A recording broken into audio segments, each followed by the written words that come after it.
हे जगणे आनंदाचे प्रवचन 6वे भाग 3 जीवनचक्र.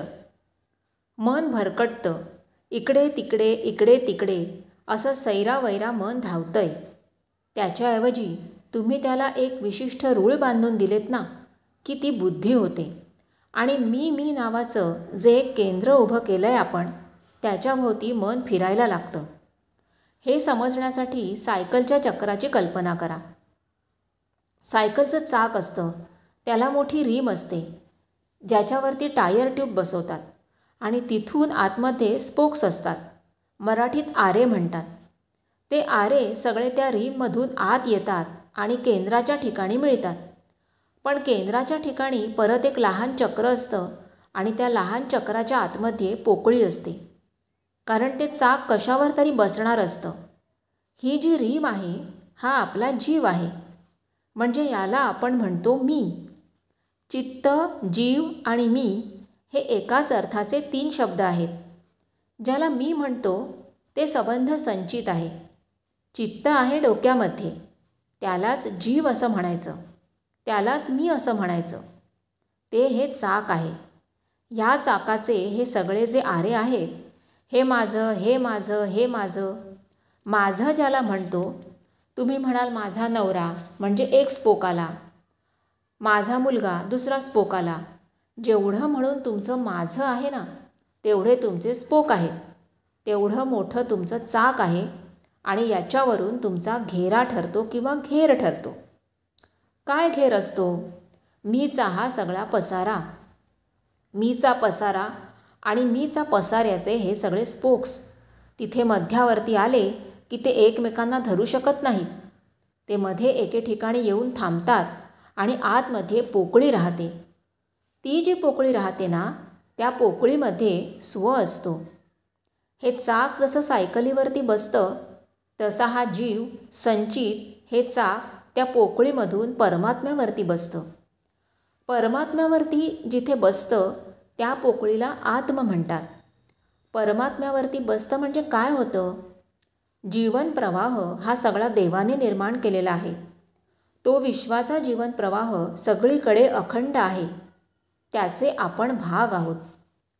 जीव जाणे म्हणजे काय? चेतनेचा हा जो प्रवाह आहे हा स्वतः चालत नाही. हा चालतो त्या परप्रकाशामुळे, परमात्म्याच्या प्रकाशामुळे. तो जाणवायला लागला की या चित्ताची हालचाल सुरू झाली. त्यांच्या चित्तवृत्ती निघायला लागल्या की त्याच्यातून जे काही आपल्याला भासतं ते हे चक्र आहे. त्याला आपण मी असं म्हणतो. हे चक्र चालायला लागलं आणि माझं मी आणि माझं मी आणि माझं असं चक्र सुरू झालं. ते मेंदूमध्ये चालू आहे. हे चक्र जरी मेंदूमध्ये हलत असलं तरी हे मेंदूमध्ये सीमित नाही. त्याची जी स्पंदनं आहेत ती देह पडला रे पडला की सगळी स्पंदनं आसमंतामध्ये विखुरतात. त्या विखुरण्याला जीव गेला असं म्हणतात. जीव काय आहे? आतमध्ये असलेल्या आवडीनावडीचं प्रचंड गाठोडं. त्याचा शरीराशी संबंध नाही. आवड नावड आपल्या मनाची असते, आवडीनावडी आपल्या संचिताच्या असतात. देह इथे पडला की ते आवडीनावडीचं गाठोडं या शरीरातून बाहेर पडतं. जीवाचा जन्म. ते जे बाहेर पडतं आवड नावड, त्यांना आता काय हवंय? त्यांना दुसरा देह हवाय. परवा याचा मी थोडासा उल्लेख केला होता. स्त्रीच्या पोटात गर्भ तयार होतो, तिथे फक्त देह मिळतो. इथे जो देह होता तो सुटला, तसा तो देह मिळतो. एक बीजरूपाने देह मिळतो. हल्ली तो प्रयोगशाळेमध्ये तयार करता येतो, टेस्ट ट्यूब बेबीच्या स्वरूपात. दुसरा एक शब्द अलीकडे बराच प्रचलित असलेला तुम्ही ऐकला असेल, त्याला म्हणतात जीन किंवा जेनेटिक कोडिंग. जेनेटिक म्हणजे शरीराच्या रचनेच्या कार्यक्षमतेचे कोडेड मेसेजेस आपल्या पेशींमध्ये असतात. ते आपल्या माता पित्यांकडून मिळतात.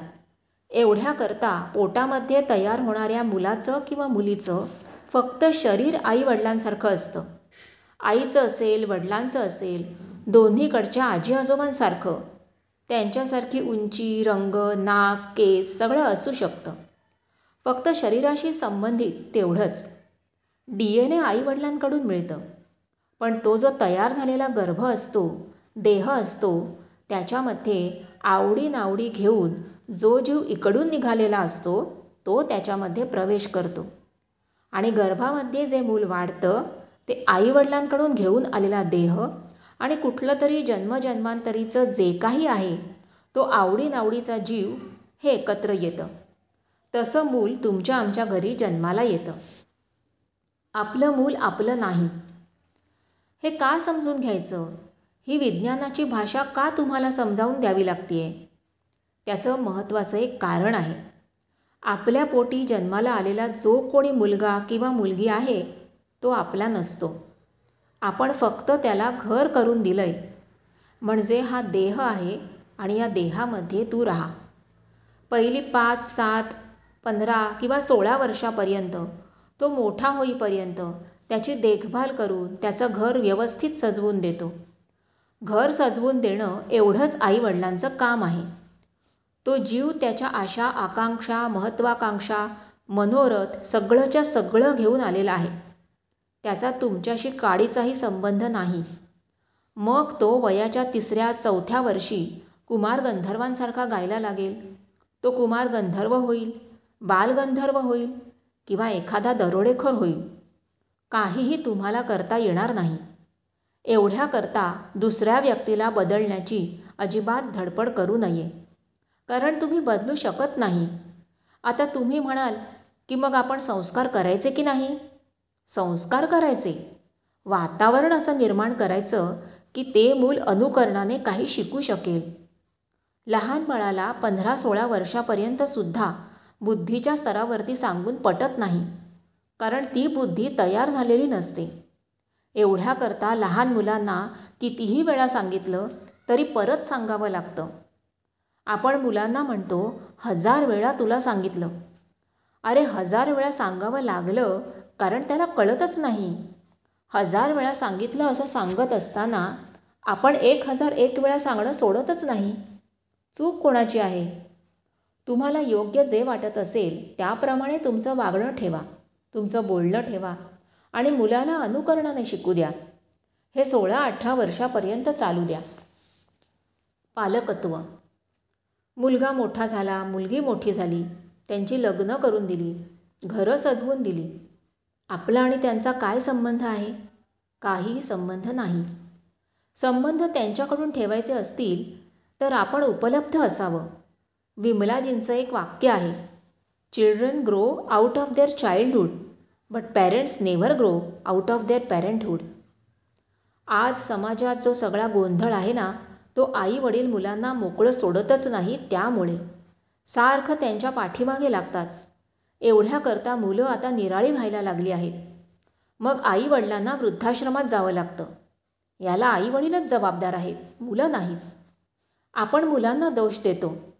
अर्थात टाळी एका हाताने वाजत नाही असं जरी म्हटलं तरी सगळ्यात महत्त्वाचं कारण आईवडिलांचं आहे. आपल्याला कळलं की आपल्याला आपला मुलगा किंवा मुलगी घाबरतात. हे त्यांचं बीज आहे. तुम्ही घरामध्ये आहात आणि तुमचं मूल ते किती का वर्षाचं असेना एका खोलीमध्ये खेळतंय, काहीतरी करतंय आणि तुम्ही दार उघडून त्याच्या नकळत आत गेलात की ते आवरावरी करून असं लपून ठेवायला जर लागलं तर समजावं की तुम्हाला तुमचं मूल घाबरतंय. तुम्हाला लपवून ते काहीतरी करतंय. आपल्याला असं वागता येईल का की कोणाच्याही जीवनामध्ये ढवळाढवळ करायची नाही? याचा अर्थ लक्ष द्यायचं नाही, काळजी घ्यायची नाही असा मात्र नाही. छायेसारखं, म्हणजे जसा कुणी देव आपल्या पाठीशी आहे असं आईवडिलांनी मुलांच्या पाठीशी राहावं. त्यांच्या पुढे जाऊन काही करायला सांगू नये. त्यांना अन्न द्यावं, प्रेम द्यावं. आणि प्रेम द्यावं म्हणजे काय करावं? ते जसं आहे तसा त्याचा स्वीकार. तो काळा आहे तर काळा, बुटका आहे तर बुटका, नाक नकटं तर नकटं. पण असं करतो का आपण? मुलांची तुलना किती? मुलाचं नाव आपण अतुल ठेवतो आणि तुलना इतकी करतो. संबंध समाज अशा विचित्र संस्कारांमधून जातोय. आमची मुलं शाळेत असताना आमच्या लक्षात आलं की या मुलांना सायन्सचं काही ज्ञान नाही, त्यांना आर्ट्समध्ये रस आहे. माझा एक मुलगा स्पोर्ट्समॅन आहे, माझी मुलगी आर्टिस्ट आहे, दुसरा मुलगा कॉम्प्युटर प्रोग्रॅमिंग करतो. मला लोकांनी सांगितलं, तुम्ही एवढे मोठे डॉक्टर, तुमचं एवढं मोठं हॉस्पिटल आहे, नंतर कोण सांभाळणार ते? म्हटलं कोणीतरी डॉक्टर सांभाळेल. पण मग तुमची मुलं? म्हटलं माझ्या मुलांनी डॉक्टर नाही झालं तरी जे डॉक्टर आहे ती माझी मुलं होतील.